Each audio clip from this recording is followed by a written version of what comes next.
major ways, and it's obvious to see why. We've got outstanding coastline here, a great fishing and boating culture. I'm happy to have initiated record red snapper season for the Gulf, which I know our anglers have enjoyed, and we blew that out of the water with this year. And actually, we get to start on Memorial Day. You get to start on red snapper early. So we were talking about what to do, and it's like, okay, we challenged the orthodoxy. We knew there were a lot of fish in the sea. We wanted to make sure people, and honestly, the populations are very healthy as a result of what we were doing. And we wanted to give people, but you got to figure out, even doing the biggest season ever, you pick which.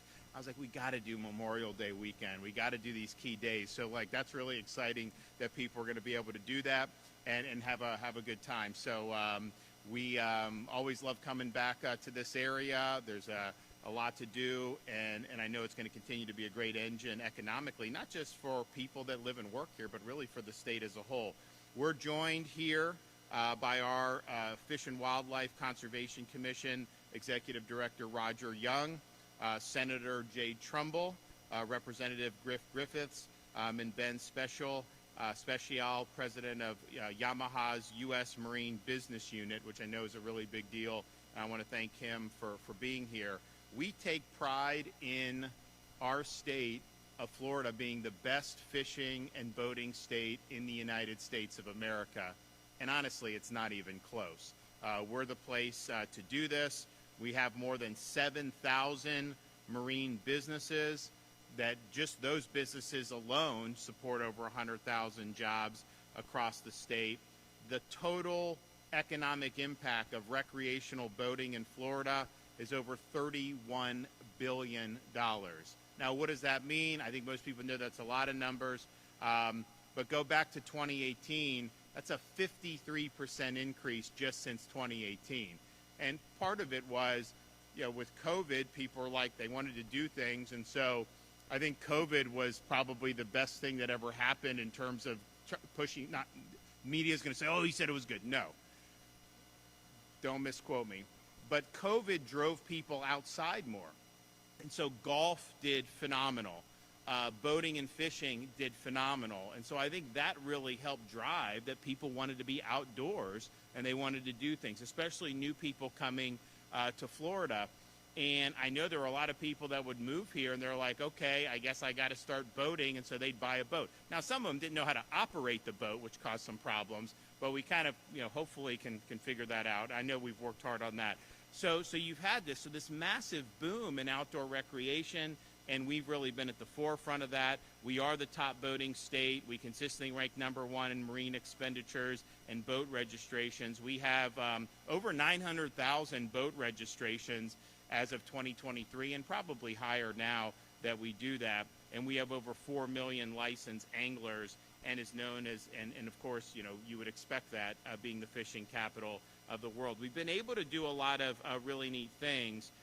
We did do discounts on sportsman hunting and fishing licenses.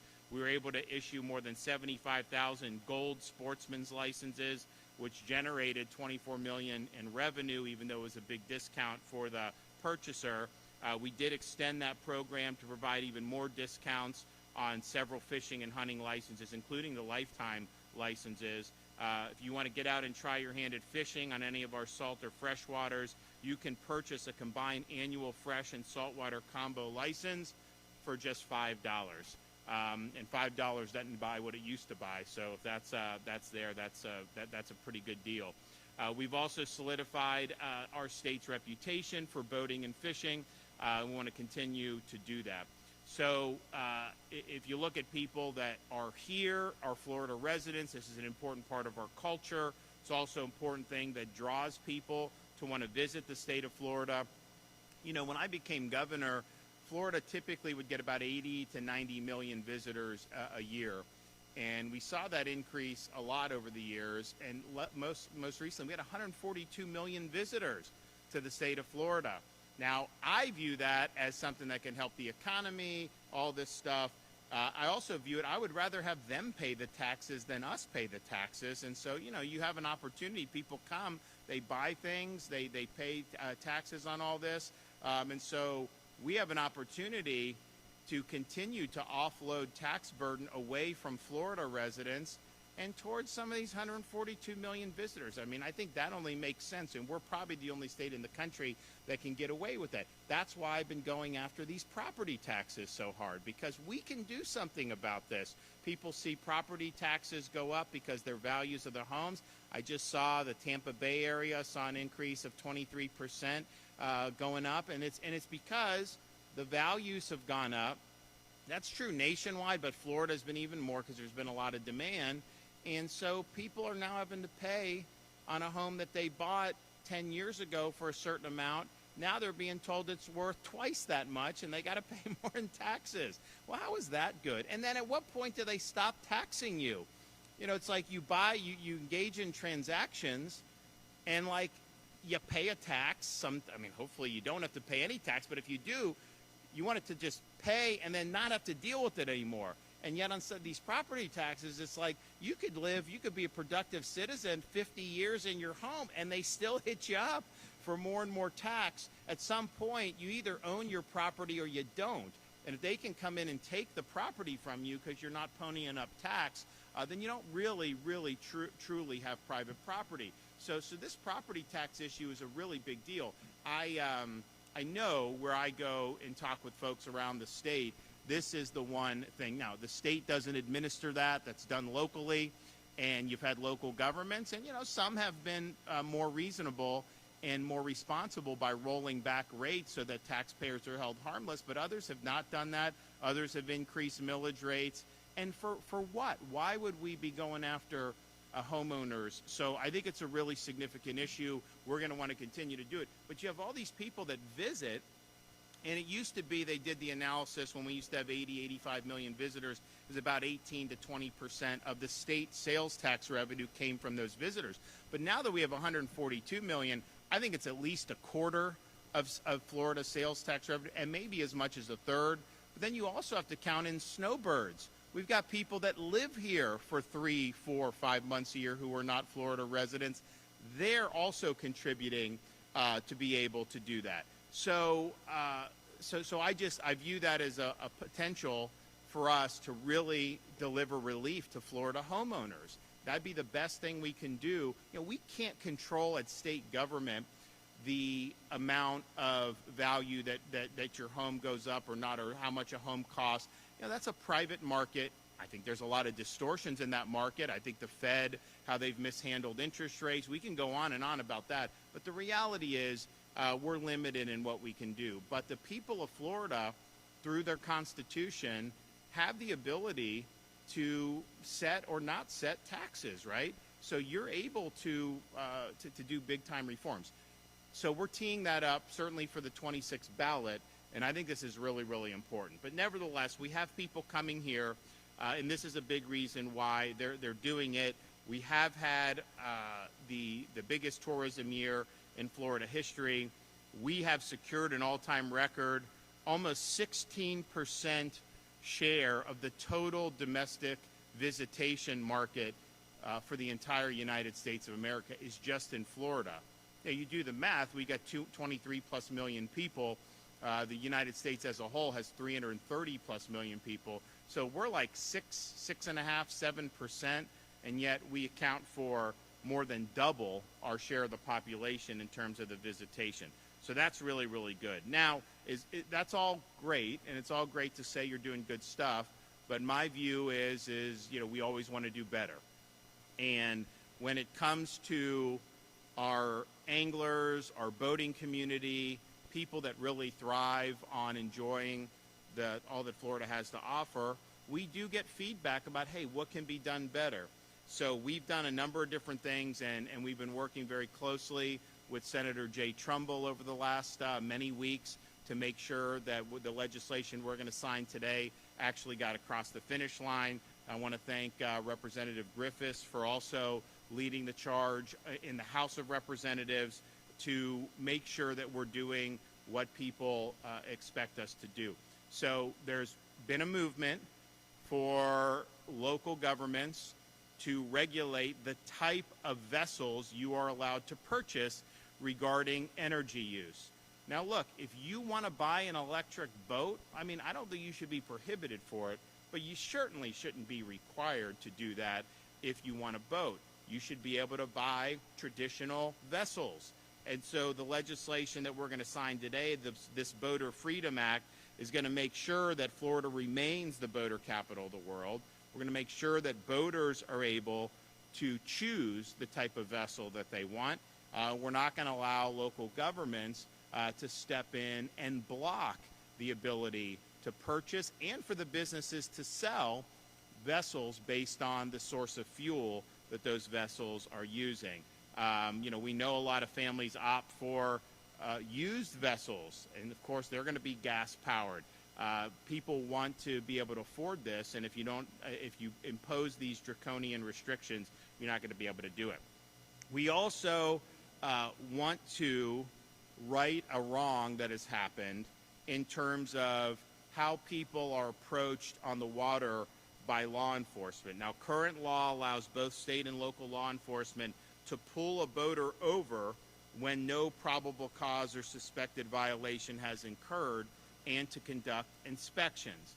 Inspections may include personal property searches, sometimes leading to further law enforcement action beyond merely safety compliance. Now, people have tried to address this in the past. It hasn't really fully worked, but if you think about it, if you're walking down the street, law enforcement can't just go up to you and stop you and search you if there's not a basis to do that. You got to have probable cause to be able to do it. Same thing if they want to go on your property, or they usually would have to have an actual search warrant by a judge that would say probable cause is there. But even in exigent circumstances, they would never be able to just do this without there being a basis to do it. So, but yet on the water, that really isn't the case. And so you've had people. I mean, we had a guy. It made the video went viral. They board his vessel. They have him blow the breathalyzer 0.0. Didn't have any. Wasn't drinking, and there was no basis to do it. There was no activity that was suspicious. There was no safety violations. There was no reckless boating. And it was this whole thing. This guy ends up getting arrested. And I'm just thinking to myself, that is not what we want. And I know that the folks at FWC and, by and large, the local law enforcement, have worked really hard to respect this under most circumstances. You had examples where you need swift response. I mean, we just had, there were kids polluting waterways. They were dumping full trash cans of rubbish off their boat. And so you go in and you obviously want to see an intervention there. You see somebody operating a vessel under the influence of alcohol or just recklessly operate. That puts other people in danger. You want to see an intervention there. And I think by this legislation protecting you against suspicionless searches, I think it actually will be a better allocation of resources, not just for FWC, but also for the other local law enforcement agencies who are really important in keeping our people safe. If there's a basis to intervene, that's one thing. And no one's going to say. And you may have probable cause to suspect something, and then it may turn out that things are fine. That's kind of the way it goes. But to just go in without any basis is not the way we want to do it in the state of Florida. And I think it's unnecessarily created friction between the boating community and some folks in law enforcement. So I want to thank Roger Young for really being strong on this, to making sure that our law enforcement efforts are focused, that they're targeted, and that they're really doing what we expect to do, which is identify possible violations, bring people to account, and ultimately protect the safety of everybody else in our communities who are using our waterways. Finally, the legislation I'm signing today will invest in additional boat ramps, parking, and marina programs through Florida Fish and Wildlife that will ensure the public has access to the waters of our great state, both here in Northwest Florida, further down on the Gulf Coast, and our communities on the Atlantic coast. So this is really significant legislation today. I know there's a lot of people throughout Florida that are going to be happy that this legislation finally got across the finish line. I know there was some hurdles along the way, and I know that the folks in the Senate, particularly, we were working very closely with, were able to get it teed up and in a way that led to its passage in both chambers. So thanks for everybody that's been involved. We'll hear from Roger first, and then we'll hear from Senator Trumbull. Roger. Thank you, Governor. It is an honor to be here. And as always, we appreciate your leadership and your support for our marine industries and our marine resources here in the boating and fishing capital of the world. And hearing your list of accomplishments and promotions that we've done, both in the fishing industry with license promotions and helping promote people to get outside, there is no doubt that you support our citizens and our visitors getting outside and enjoying our great outdoors. And there's no better place to enjoy a day on the water than here in the Panhandle and here in this beautiful community of Panama City. You know, as summer grows near, so does boating season. And as boating season comes, we want to make sure that we're out in full force, making sure everybody's safe on the water. We want everybody to enjoy their time on the water. So this bill will do just that. It will enable us to help keep our families on these waterways safe by us focusing on violations that are occurring that we're seeing. Reckless operation, careless operation on the water, help keeping our waterways safe and keeping our families safe. And don't forget, as the governor said, this is Memorial Weekend coming up, so this marks the start of our Gulf recreational red snapper season here in the Gulf, so we encourage everybody to get your families outside and enjoy that. We want everyone to go out and enjoy our environment and to fish and to boat and enjoy the outdoors with your families, because that's really what it's all about. It's what living in Florida is all about. And Governor, I want to thank you for your continued support as we work together to provide more access, more freedoms, and more opportunities for the Floridians and visitors here in Florida to keeping this the great free state of Florida. Thank you. Thank you. All right, Jay.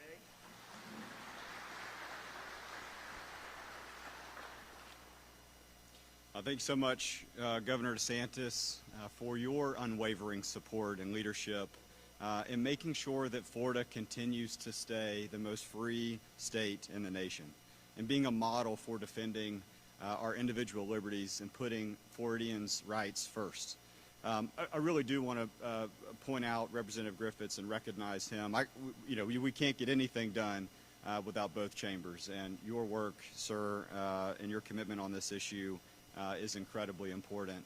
It helps that both of us boat on a regular basis and have a very sensitive ear to other boaters as they're on the water and hearing some of their frustrations.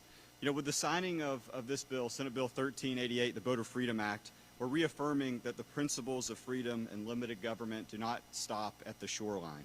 At its core, the Boater Freedom Act is about protecting personal freedoms and preventing government overreach. The right to move freely without being stopped or questioned without cause is fundamental in a free society. And the right should apply whether you're on the highway or on the water. We do respect our law enforcement officers and their mission, but there has to be a balance. This bill is about restoring common sense to marine enforcement. It's about trusting the vast majority of Floridians who are doing the right thing and letting law enforcement officers focus on those who are truly violating the law. We're not removing oversight, we're reinforcing fairness. Boater safety will continue to be a top priority, and the law doesn't eliminate inspections. It ensures that they happen at for the right reasons and not at random. I'm thankful and very proud to stand with the governor as we reaffirm that Florida is and always will be a place where freedom is protected on land and on water. And to every boater who's reached out to us, thank you for sharing their experiences. I've shared this story and I'll share it with you in my closing statement here. I have a neighbor who was stopped 3 times in one day last year for no reason, just a random safety inspection. That's got to stop, and it's going to stop today, and allow people the opportunity for their constitutional rights to continue, not just to continue once they get off the dock. Thank you, Governor. Okay.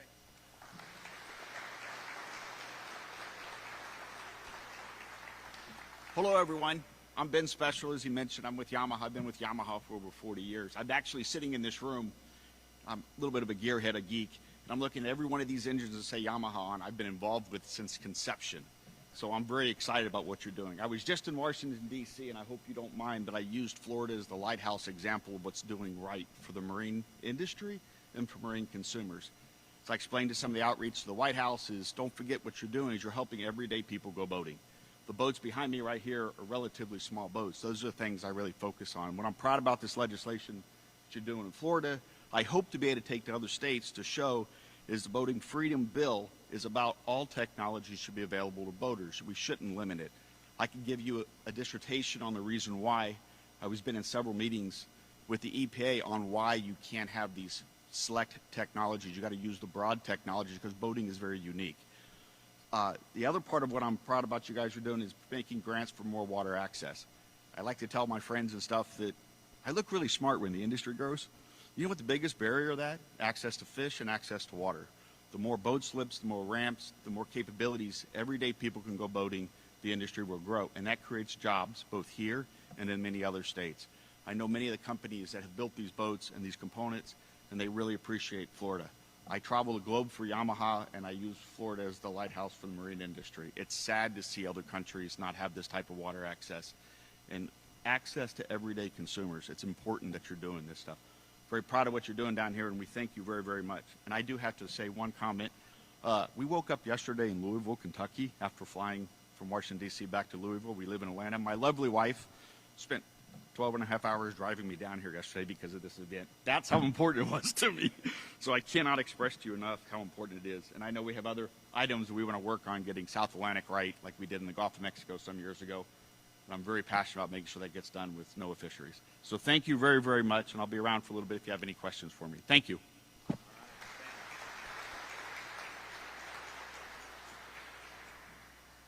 Thank you, Governor. I think everybody in this room knows that we have a friend in Governor DeSantis. He was here as a candidate before Hurricane Michael. He's been here ever since. We've seen him through COVID. We've seen him through every wildfire or the events that have really traumatized Bay County. In Bay County's comprehensive plan, it talks about water access. It's truly written in our comprehensive long-term plan for the citizens of Bay County. This bill helps address that. Senator Trumbull, who, I appreciate the credit he gives me, but this was truly some legislative chess work from our senator. We have a great advocate in the Senate for us who is going to shine in the next few years. With his chess work, I promise you, we got this across the finish line. It was very, very fun to watch it evolve over the last few days and to watch some of the surprise faces how we finished this project. I will tell you, water access, that bay, I learned to water ski right up this back door here. I got my first little John boat from my dad when I was 12 years old. I have run this bay from one end to the other. I have fished every little nook and cranny. And I've also been pulled over by most of the FWC officers out here. They're great guys. They're amazing officers. They do a great job, and they protect our waterways. And that's the intent of this bill, is to put them back on the perspective where they really need to go out and protect the waterways and concentrate on those bad actors that we have in this bay. We do have some bad actors. We want to thank y'all for all being here. We know that y'all love this bay and the waterways of Bay County as much as I do. Thank the governor, his staff, Cody Farrell, who and I have been talking about this bill for over 3 years now. I'm glad to see it get over the finish line, and thank y'all for being here. We appreciate it. All right, let's get it done.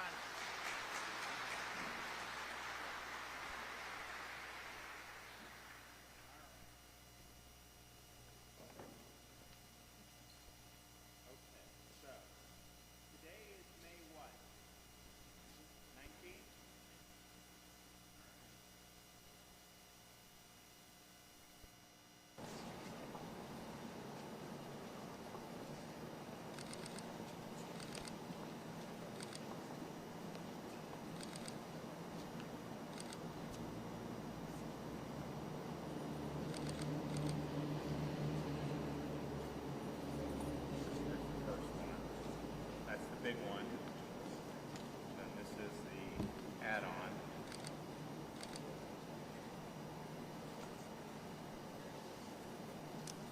All right, who wants a pen? You want one, buddy? All right, anyone else?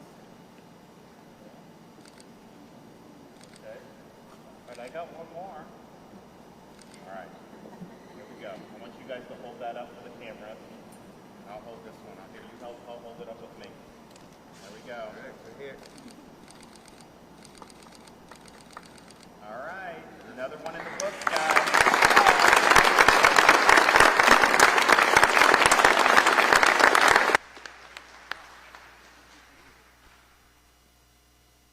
Well, thanks so much. We have been working on this for a while. I'm glad it got across the finish line. And I know a lot of people will be very much appreciative. I do want to take a moment as we get into Memorial Day weekend, as people are going to enjoy the largest Gulf red snapper season since state assumed management in the history of the state, which is in this era. We need to do the same in the Atlantic. I think they had 1 or 2 days last year where you all had 103, or what was it? Some over 100 here. We're going to do much, and we're going to do much more than that this time. Don't tell. It's the same thing. The federal bureaucracies, everything, they inhibit access. They have flawed data. We could do the same thing in the Atlantic, just like we've done here in the Gulf. I could tell you everything is thriving. The populations are strong. The anglers are having a great time. It's important for our culture, for tourism. So we can do the same thing over there. So we have put in a request through the Department of Commerce and the NOAA agency. Send us the management of the Atlantic red snapper. We will do it very strongly, just like we've done in the Gulf.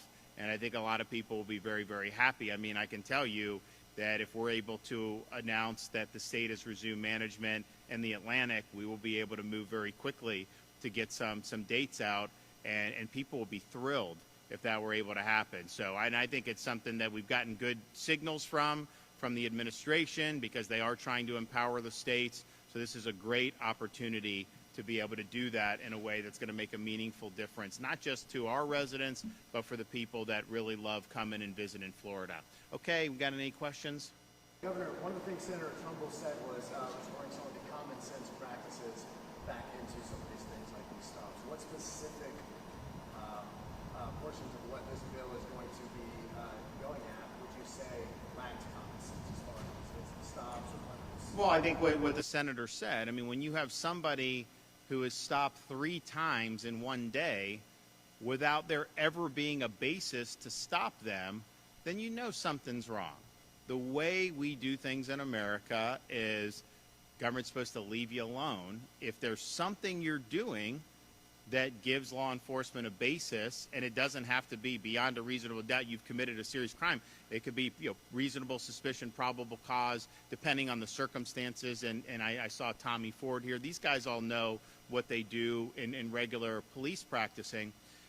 So when you say you could just board a vessel and start searching for no reason, it's not even like people are doing anything wrong and that they're worried that they're going to get discovered, although they could find something that they didn't have a basis to that would normally not be allowed. But I think it's more just people feel like they're being violated to have someone come in and start rummaging through. It's just not how we do. It's the same thing if someone wanted to come in and just start searching your house without a basis.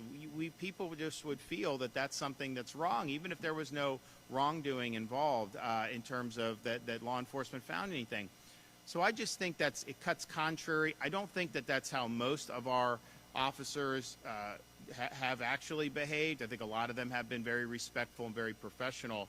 But I also just know, the law being what it was, the prior attempts to get this in a better place weren't really successful.